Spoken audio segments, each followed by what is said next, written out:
Alhamdulillah, Alhamdulillah, wassalatu wassalamu ala rasulillah wa ala alihi wa sahbihi wa man wala.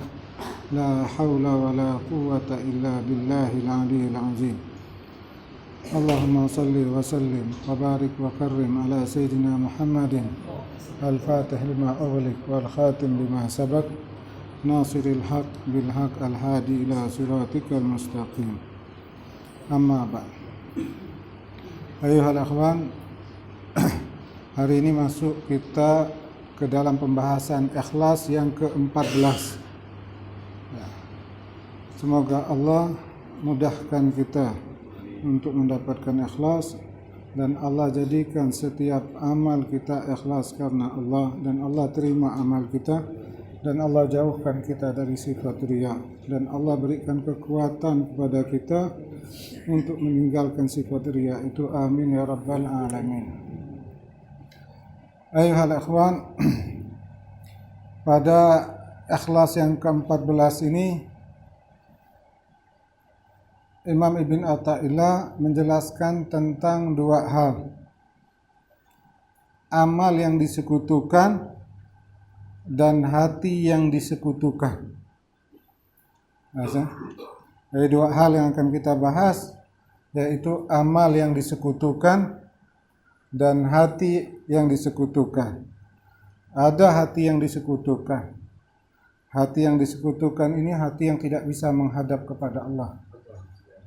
Nah, ayo Iqra, baca.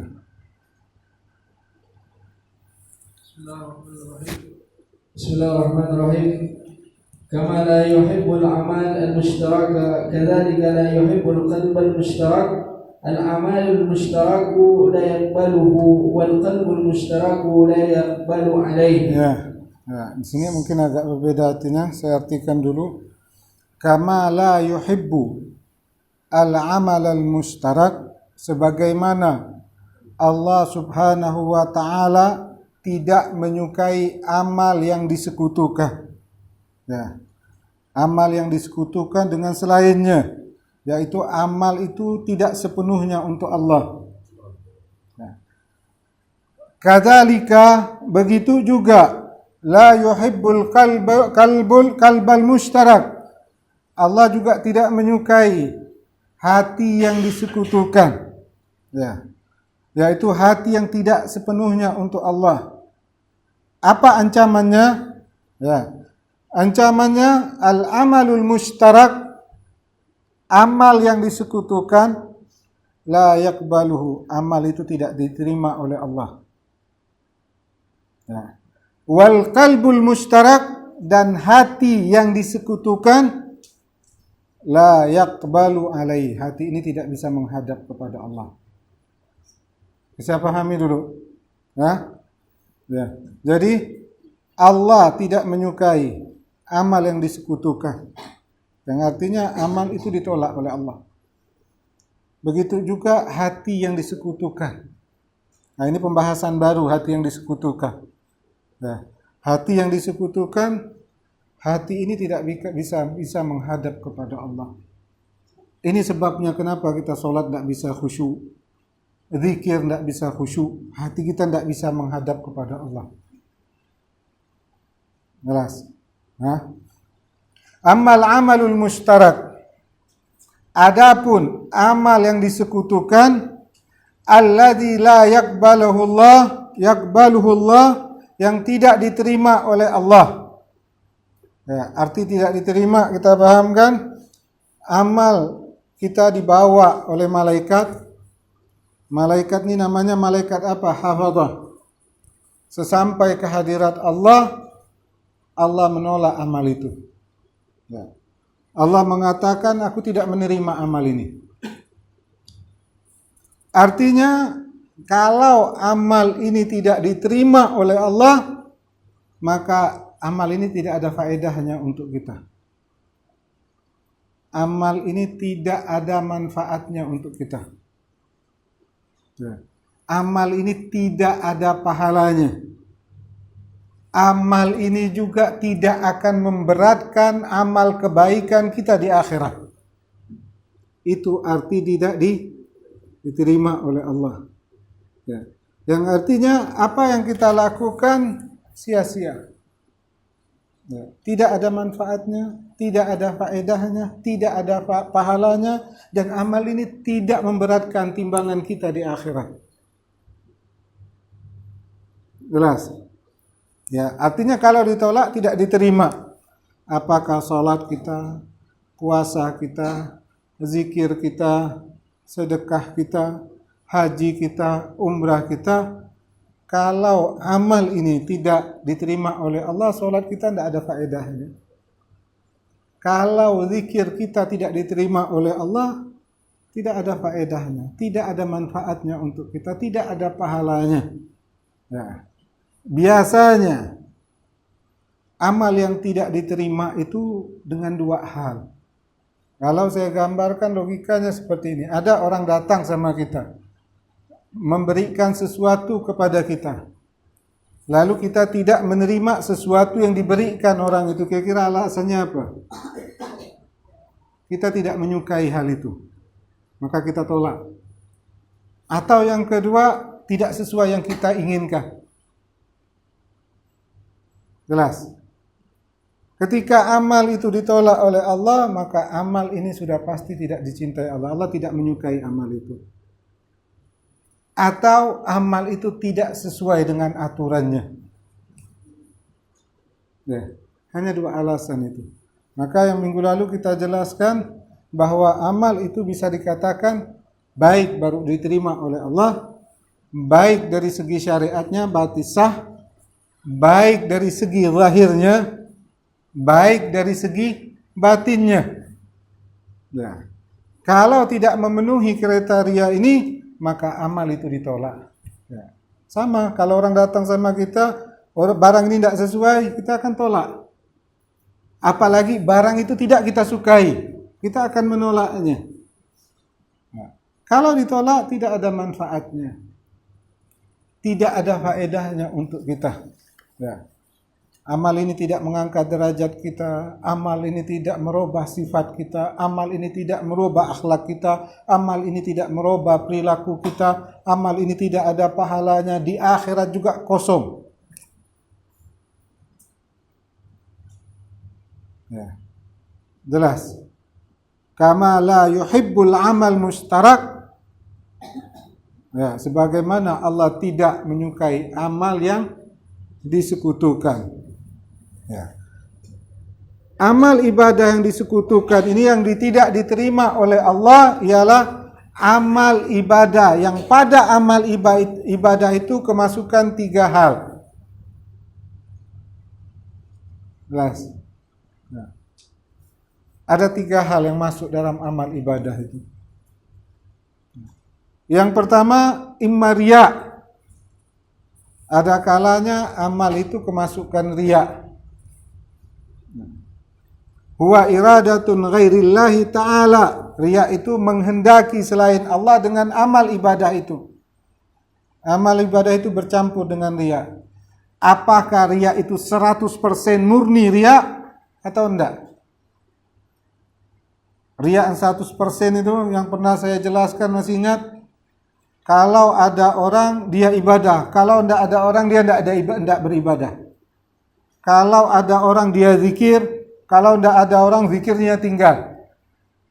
Kalau ada orang dia sholat, kalau enggak ada orang dia tidak sholat. Ini murni riya.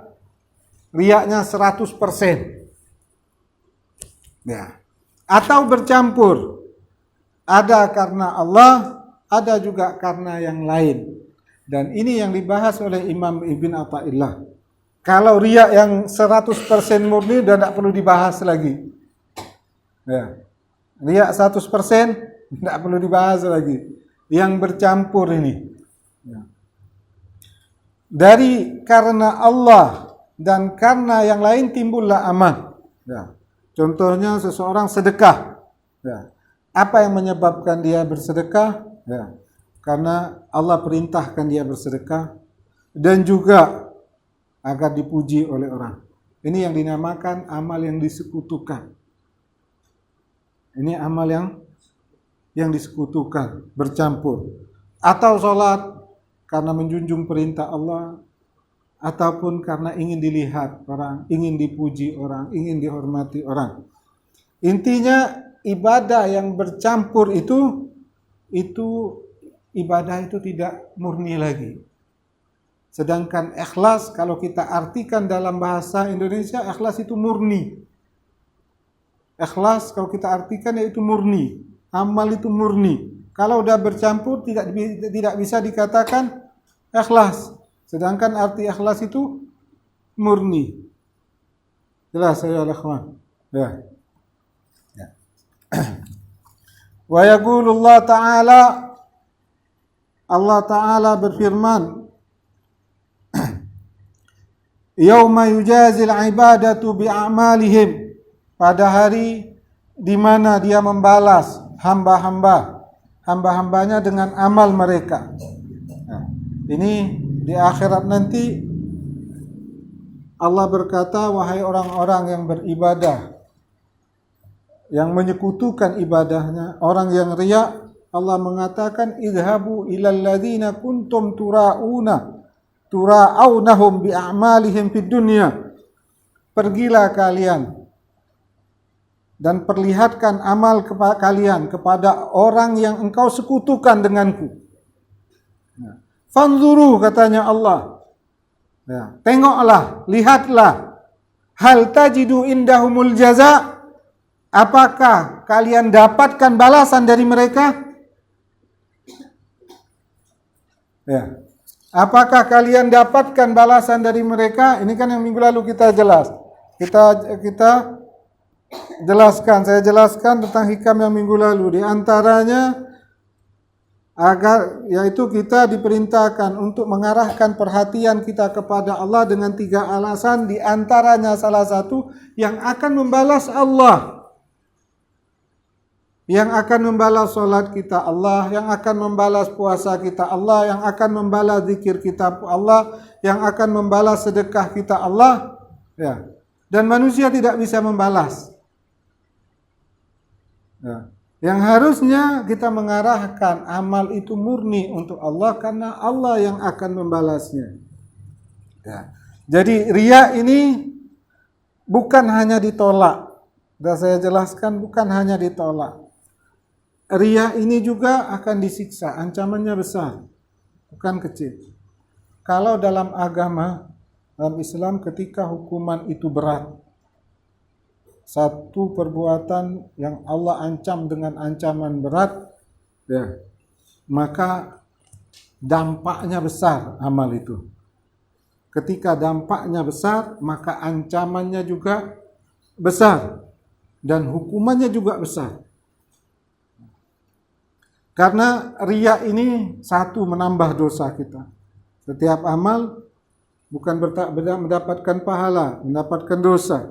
Yang kedua, riya ini menghapus amal kita. Kemudian yang ketiga, riya ini penyakitnya kalau kita biarkan, kita akan terbentuk menjadi orang yang munafik. Luar lain, dalam lain. Luar taat kepada Allah, dalamnya tidak. Luar beriman, dalamnya tidak. Luarnya sujud kepada Allah, dalamnya sujud kepada selain Allah. Ini dampaknya akan membentuk kita menjadi orang yang munafik. Ya. Kemudian riya ini melahirkan sifat sombong. Orang yang riya ujung-ujungnya sombong. Ingin dipuji, ingin dihormati, ingin dilayani. Ujung-ujungnya seperti itu. Banyak sekali dampak-dampak riya, maka ancamannya juga besar. Orang yang pertama nanti kata Nabi yang akan masuk ke dalam neraka 3 golongan orang. Yang pertama orang yang membaca Quran, dia membaca Quran bukan karena Allah. Allah masukkan dia, orang yang pertama masuk ke dalam neraka jahanam. Orang yang berjihad di jalan Allah, ya. Tapi jihadnya agar dia dipandang berani, agar dia dikatakan dia ahli perang, bukan karena Allah. Orang ini yang akan diseret pertama masuk ke dalam neraka. Kemudian orang yang bersedekah, ya. Orang yang bersedekah, dia sedekah bukan karena Allah, agar dia dipuji, ya, maka orang ini yang akan pertama masuk ke dalam neraka jahanam. Yang harusnya sedekah itu karena Allah tapi bercampur karena selain Allah, padahal sedekah itu banyak manfaatnya. Di antara manfaat sedekah itu menolak bala, memanjangkan umur, memurahkan rezeki, banyak sekali. Ketika seorang riya itu tidak didapatkannya sama sekali. Nol. Ya, rezekinya, dia sedekahnya itu tidak akan menolak bala, sedekahnya itu tidak akan memanjangkan umurnya, sedekahnya itu tidak akan memurahkan rezekinya. Ketika dia bersedekah bukan karena Allah. Itu yang pertama. Kemudian yang kedua, tasannu. Wa imma tasannu, ada kalanya tasannu. Apa itu tasannu? Huwa tahsinul amal li ajlil khalqi wa dzalika minar riya. Ya, dia memperbaiki amal ibadah karena makhluk, karena orang, dan itu termasuk dalam bagian riya tapi masih ringan. Kalau riya yang ini yang murni karena. Kalau yang ini dia melakukannya karena Allah, ya, dia ikhlas karena Allah, tetapi saat ada orang berubah, ya, ibadahnya biasa-biasa saja, sembarangan saja. Ketika ada orang mulai dia memperbaiki sholatnya, memperbaiki sujudnya, memperbaiki bacaannya, ini tasannu namanya. Ini bagian dari riya juga. Ya, tapi bukan riya yang pertama. Ini lebih ringan daripada riya, tapi termasuk bagian dari riya. Kemudian yang ketiga, yaitu ujub. Al-ujbu huwa ru'yatun nafsi wa isnaduhu alaiha amalu ilaiha wa ru'yatul maziyah ilaha, yaitu ia melihat kepada dirinya, kemudian menyandarkan perbuatan itu kepada dirinya, dan dia melihat kelebihan pada dirinya. Dia, orang yang ujub ini, dia beramal semata-mata karena Allah, tidak ada riya sama sekali. Dia tidak ada menyekutukan dengan Allah, baik ada orang tidak ada orang, dia tetap beribadah. Ya, tetapi dia menyandarkan amal itu kepada dirinya. Dia menganggap ini kelebihan dari dirinya, ini dinamakan ujub. Allah Subhanahu wa taala berfirman, "Wala tuzakku anfusakum." Katanya Allah, jangan kamu anggap diri kamu itu baik. Jangan kamu anggap diri kamu itu bersih. Jangan kamu anggap diri kamu itu hebat. Orang yang riya ini biasanya menganggap dirinya bersih, menganggap dirinya baik, menganggap dirinya hebat. Ya. Jangan kita menganggap diri kita bersih, jangan kita menganggap diri kita hebat, jangan kita menganggap diri kita baik. Walaupun kita bisa melakukan yang orang tidak bisa melakukan. Contohnya, orang tidak bisa sholat 1000 rakaat dalam semalam, dia bisa. Andaikan dia orang tidak bisa membaca Quran dalam satu malam hatam 30 juz, dia bisa. Walaupun hal yang besar yang kamu lakukan, jangan kamu menganggap diri kamu hebat. Jangan kamu menganggap diri kamu itu baik. Ya. Itu Allah mengingatkan. Fala tuzakku anfusakum.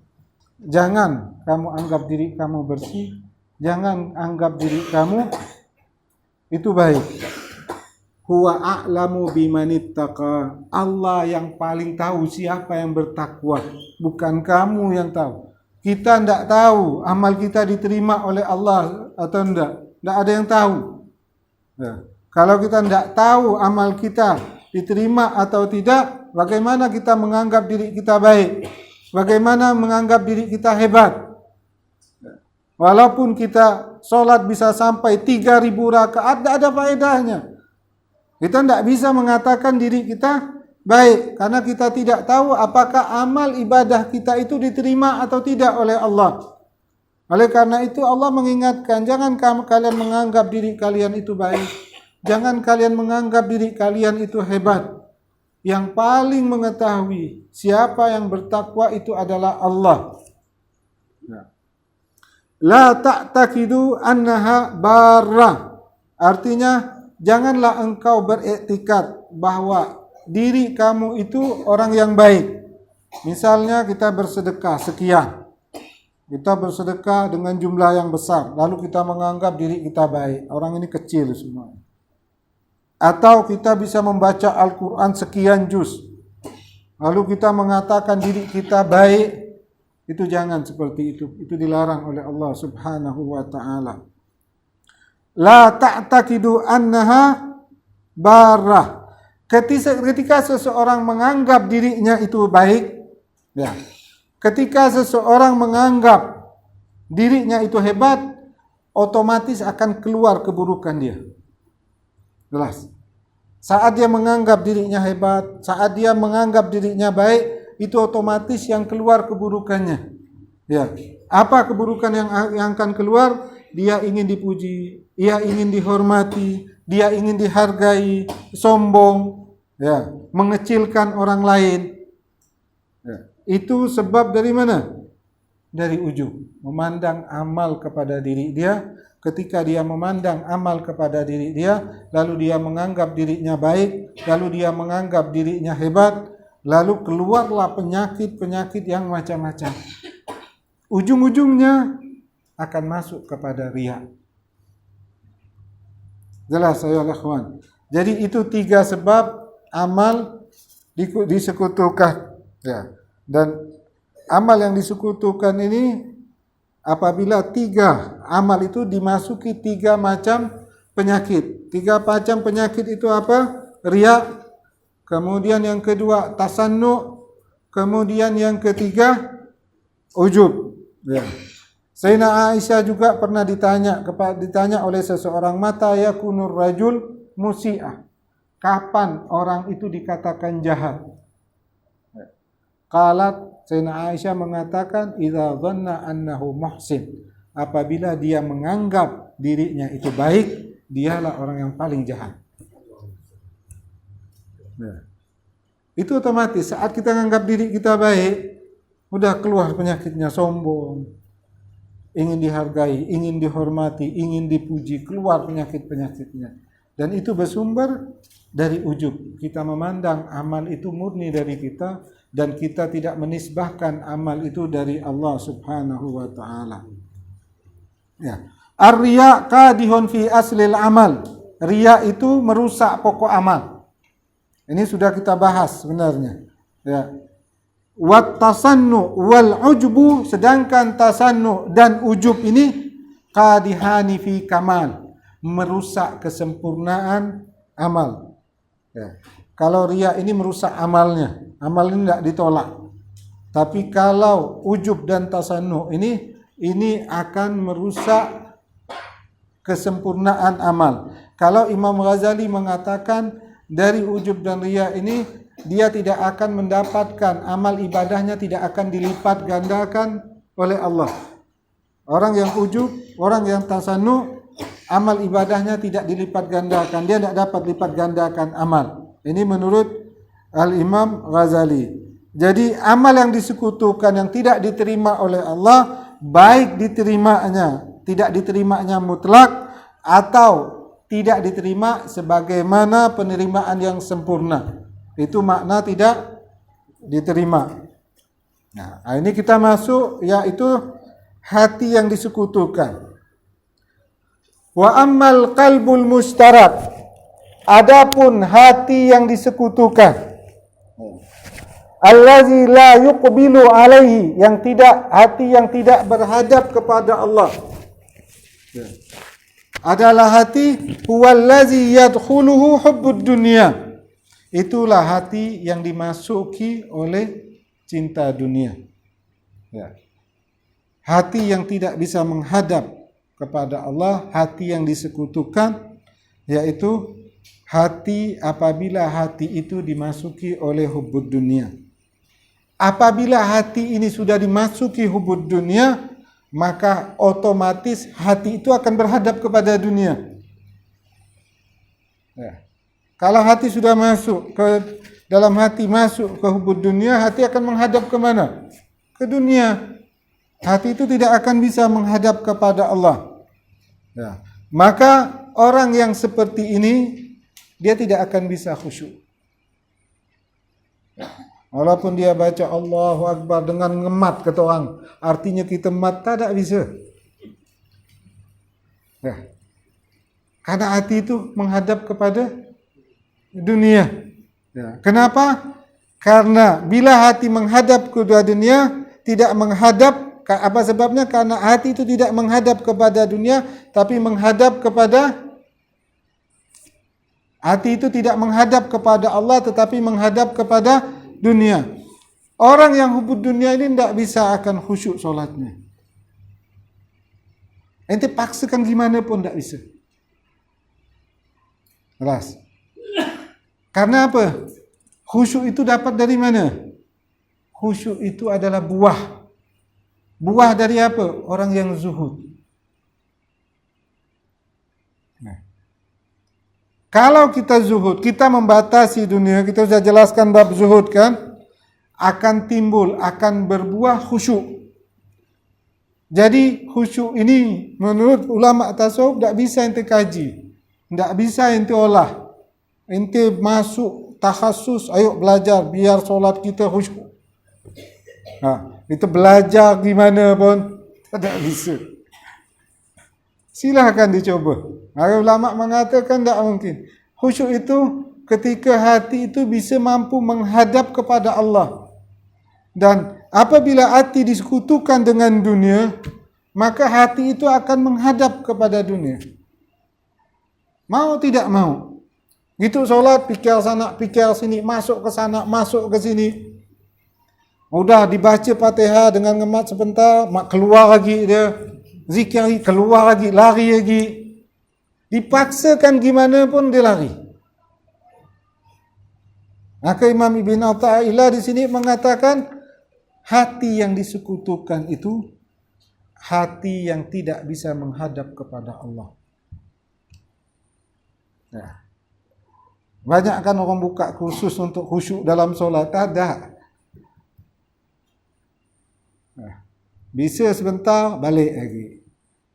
Banyak dulu kan kursus buka apa agar khusyuk hilang lagi, buka khusyuk agar hilang lagi.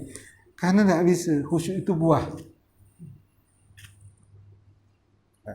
Tidak bisa diolah, tidak bisa dikaji khusyuk itu. Ente zuhud akan berbuah khusyuk. Selagi ente cinta sama dunia, hati ente akan menghadap kepada dunia. Hati tidak bisa menghadap kepada Allah. Maka dikatakan di sini apabila Allah tidak menyukai hati yang disekutukan, dan hati yang disekutukan tidak akan bisa menghadap kepada Allah. Jelas? Ya? Wasukunu ghairillah. Hati yang disekutukan ini dia akan tenang kepada selain Allah. Dia tidak bisa tenang. Dia tenang zikir, nyaman zikir, tak ada. Dia akan tenang kepada selain Allah. Ya. Seharusnya hati ini kan tentram. Ala bizikrillah tatmainnul qulub. Dengan zikir kepada Allah, hati ini menjadi tentram. Hati ini menjadi tenang. Ya. Jelas? Jadi bila hati kita tenang dengan harta, berarti hati kita menghadap ke harta. Ya. Bila hati ini tenang, ya, dengan pangkat, hati ini menghadap ke pangkat. Ya. Bila hati ini tenang gitu sama keluarga, tenang hidup, hati menghadap ke keluarga, ke anak, ke istri. Hati yang seperti ini, dia tidak akan tenang waktu baca Quran. Dia tidak akan tenang waktu sholat. Dia tidak akan tenang waktu zikir. Kalau kita bisa zikir tenang hati kita, berarti hati kita menghadap kepada Allah. Kalau kita sholat bisa tenang, nyaman sholat, hati kita menghadap kepada Allah. Kalau kita bisa baca Quran tenang, nyaman, berarti hati kita menghadap kepada Allah. Kalau kita berzikir tidak ada tenang, berarti hati kita tidak menghadap kepada Allah. Nah, coba alihkan ke harta, tenang hati kita. Karena memang dia menghadap ke sana. Gitu ada duit, tenang hidup, tentram hidup. Karena hati menghadap ke situ. Jelas. Hati itu menghadap ke situ. Tidak itu yang dipaksakan. Kau bisa tidur di atas duit, lebih tenang lagi, lebih nyaman. Kalau suruh ngadap Quran, dah gelisah dia. Karena hati itu tidak menghadap, maka tidak ada ketentraman.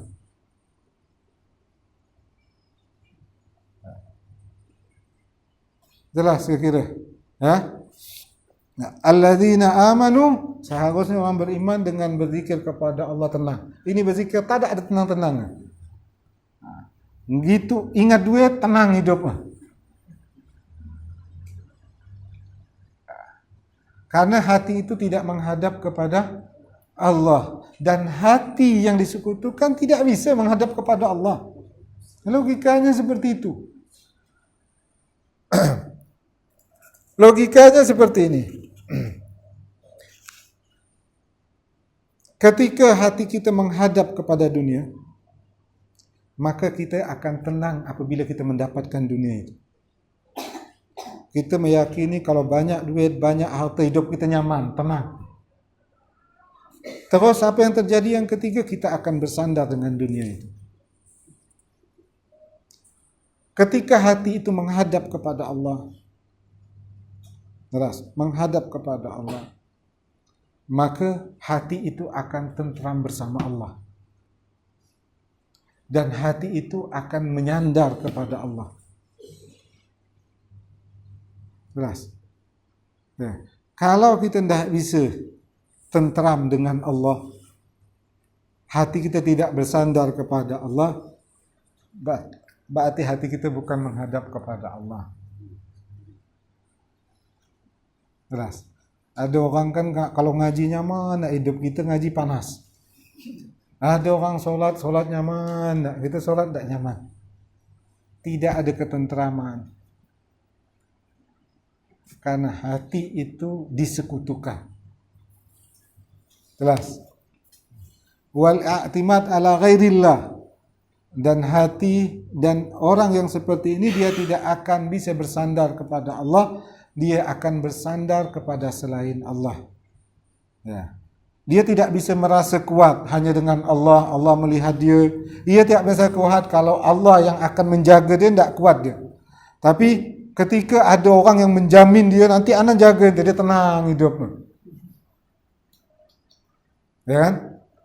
Karena dia tidak bersandar kepada Allah. Kalau kita dari awal, kenapa kita tidak bersandar kepada Allah dan kita tidak mendapat ketenangan saat bersama Allah?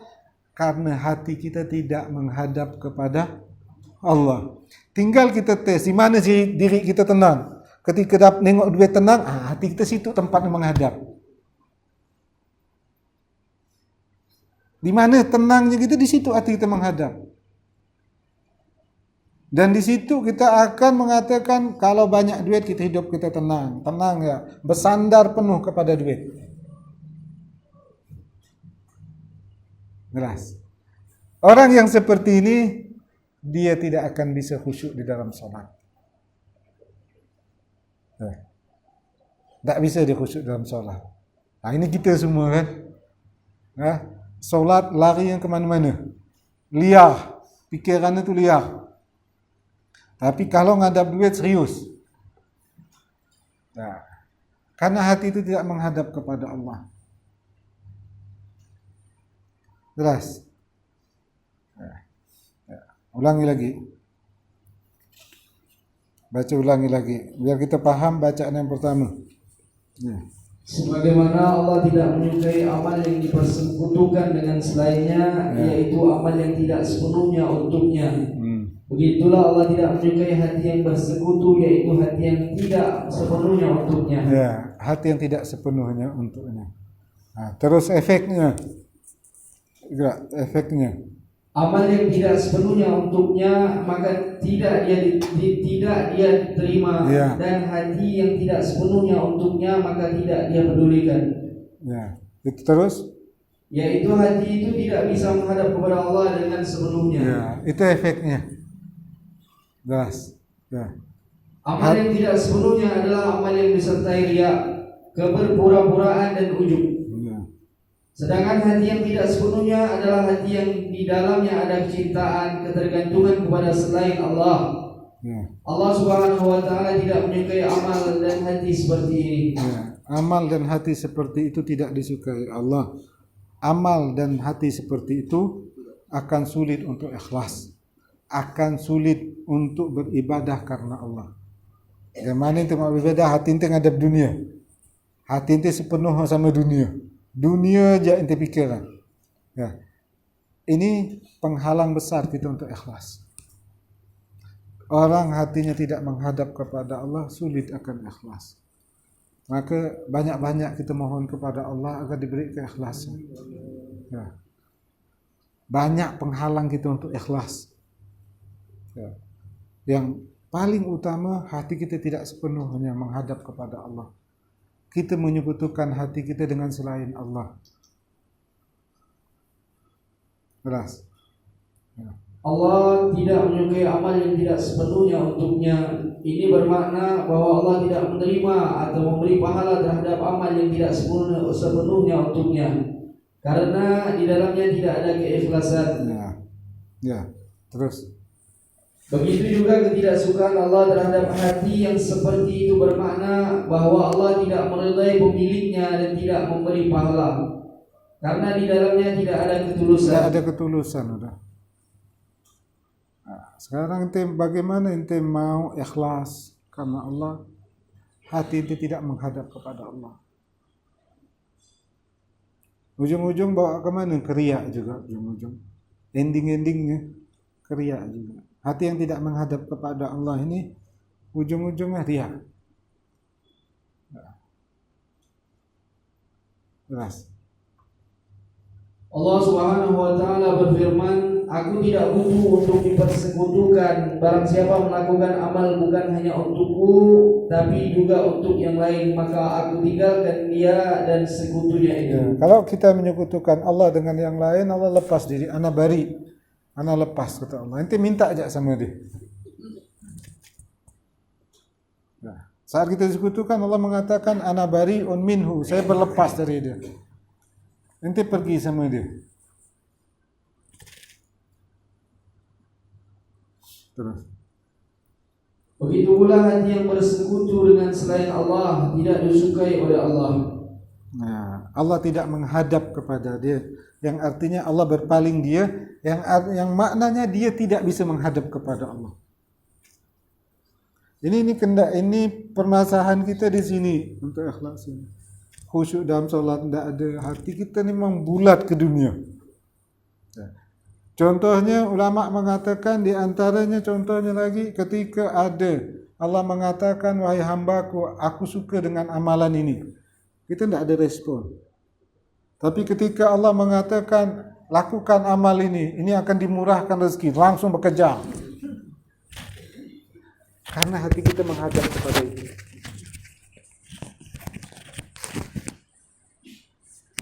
Jelas.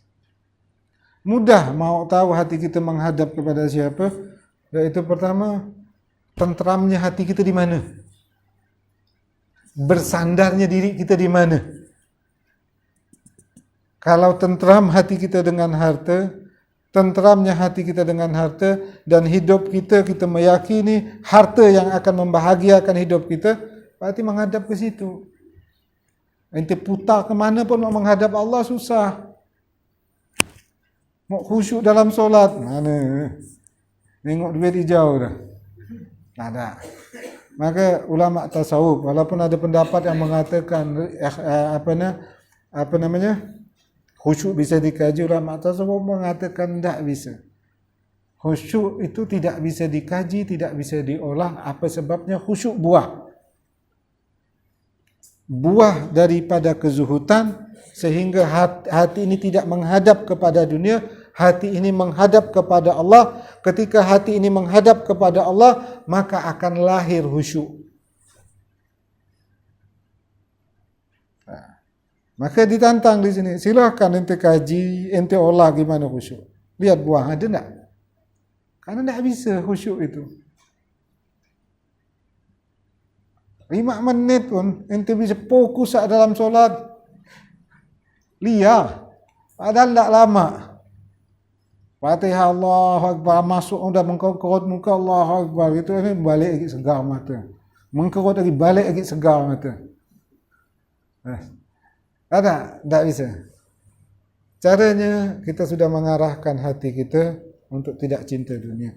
Saya sudah jelaskan tentang dunia. Kita tidak dilarang mau banyak duit, banyak usaha, silakan. Cari dunia, jadikan dunia ini alat, bukan tujuan. Kalau kita jadikan dunia alat, ya, Allah menciptakan kita tujuannya apa? Untuk menyembah. Ibadah ini perlu sarana atau enggak? Perlu prasarana enggak? Ente ibadah ini perlu baju enggak? Perlu makan minum enggak? Perlu kendaraan enggak? Apabila kita mencari dunia, kita jadikan alat untuk ibadah, ini bukan lagi, dunia ini tidak akan mengikat ke hati dia. Apabila dia jadikan alat. Tapi apabila dijadikan tujuan, maka akan kuat di hatinya. Ketika cinta dunia sudah menguasai hati kita, arah kita, pandangan kita kepada dunia. Berat ya? Apalagi zaman sekarang ya, nyari duit susah, tambah berat lagi. Makanya banyak-banyak doa. Kita tahu kekurangan kita di sini, kita masih bisa dengan berdoa yang banyak. Kalaulah udah macam ini enggak bisa ikhlas, tidak ada usaha, enggak ada doa lagi. Sampai kubur pun tetap enggak ikhlas. Perbanyak minta sama Allah untuk keikhlasan. Kalau kita dapat ikhlas ini udah nyaman hidup kita, merdeka hidup kita, nikmat hidup kita. Badan kita kering semua ni kenapa? Dengar orang ikut, cela orang sakit hati, tidak ikhlas. Kalau ikhlas ini tidak ngaruh, mau dipuji ya silakan, mau dicela ya silakan. Merdeka hidup kita, nyaman hidup kita, tenang hidup kita. Orang yang ikhlas hidup tenang, tidak panik. Kalau orang tidak ikhlas, tengok orang tidak senyum, dah pikiran macam-macam dah. Tengok orang tidak negara, pikiran dah macam-macam dah. Orang yang ikhlas tidak, mau dia apa pun silakan. Bukan dia tujuannya, Allah tujuanku. Bahkan kalau dunia pun datang sama dia, dia akan mengatakan, ya Allah bukan ini tujuanku, Allah tujuanku. Kalau kita dunia datang sama kita, lupa sama Allah. Ya, terus. Allah tidak menghadap kepada hati itu, Allah berpaling darinya dan Allah tidak meridainya. Sebab hati itu tidak sungguh-sungguh menghadap kepada Allah, tapi ia masih menoleh dan condong kepada yang lain. Ya, terus. Siapa yang membenarkan amalnya dengan keikhlasan dan keadaannya dengan kesungguhan, maka orang itu dicintai Allah, diberi pahala dan diridainya. Bila tidak seperti itu, maka tidak akan dapat kecintaan, pahala dan ridha dari Allah Subhanahu wa taala, atau dengan ungkapan lain. Barang siapa menjaga amalnya dengan keikhlasan, maka dia patut untuk diterima dan menjadi orang khusus. Siapa yang menjaga hatinya dari selain Allah, maka hati orang itu akan dipenuhi ilmu dan cahaya, dan akan bersumber dari hati itu kemakrifatan dan rahasia-rahasia. Ya, jelas ya. Jadi pembahasan yang baru kita tentang hati. Allah tidak menyukai hati yang disekutukan, dan hati yang disekutukan, hati ini tidak bisa menghadap kepada Allah. Hati yang disekutukan, hati yang sudah kena penyakit hubud dunia. Nah, apabila hati itu sudah terkena penyakit hubud dunia, maka hati itu akan menghadap kepada dunia, dia akan tentram dengan dunia, dia akan bersandar dengan dunia. Tapi ketika hati kita itu tidak hubud dunia, hati kita zuhud, hati kita akan menghadap sepenuhnya kepada Allah, hati kita akan tentram dengan Allah, dan hati kita akan bersandar kepada Allah. Jelas? Ya. Ya, semoga Allah bersihkan diri kita dari riya. Amin ya rabbal alamin. Subhanakallahumma bihamdika asyhadu an la ilaha illa anta astaghfiruka wa atubu ilaik. يا ربنا اعترفنا